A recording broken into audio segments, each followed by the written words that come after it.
Good day. The following is a study of locus of control. So what is a locus? A locus of control orientation is a belief about whether the outcomes of our actions are contingent on what we do or on events outside our personal control. A locus is divided into two categories, an internal locus and external locus. An external locus of control is defined as the degree to which persons expect that the reinforcement or outcome is a function of chance, luck, or fate, or is under the control of powerful others, or is simply unpredictable. An internal locus of control is defined as the degree to which persons expect that a reinforcement or an outcome of their behavior is contingent on their own behavior or personal characteristics.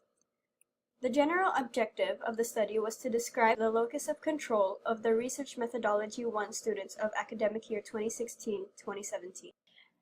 To determine the number of male and female students of Research Methodology 1 who have high external locus and high internal locus control. To determine the number of 4 SLP and 3 SPS students who have high external locus and high internal locus control. To determine the number of 4 PT students who have high external and high internal locus control. To determine whether a person has an external or internal locus of control, Rotter created a locus of control scale with 29 questions. A person will get a score of 1 point per question if their answer is aligned with the following answer key. A high score would be considered if a person were to get a score of more than half the number of questions and would therefore correspond to an external locus. Anything below it would be considered as an internal locus.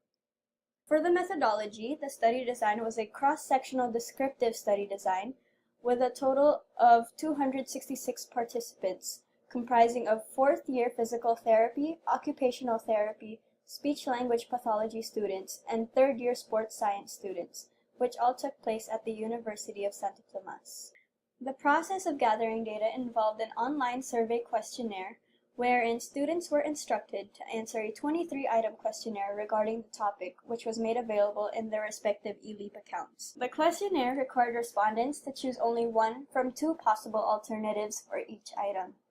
A score of 1 or 0 was provided for each item and the total was determined. Data obtained from the questionnaire was subjected for comparison among students of Research Methodology 1. Specifying the variables, the following legend was used, with A being qualitative or quantitative, B discrete, continuous, or not applicable, C dependent, independent, or not applicable, and D scale of measurement. Table 1 is a classification of the variables for each objective. They were classified as the following: students being quantitative, discrete, and ratio, score is quantitative, discrete, and ratio, and the type of locus of control is qualitative and ordinal.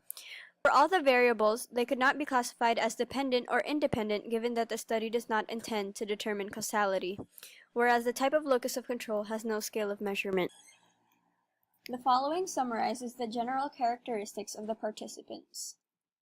Graph 1 shows that male and female students had a higher internal locus of control. In Graph 2, SPS and SLP students had a higher internal locus of control. The following pie graph shows that 4 PT students had a higher internal locus of control. The majority of students are under internal locus of control. These students generally believe in their own ability to control themselves and influence the world around them. In addition, they believe that success or failure is a result of their own hard work. 77% of males and 69% of females are under internal locus of control.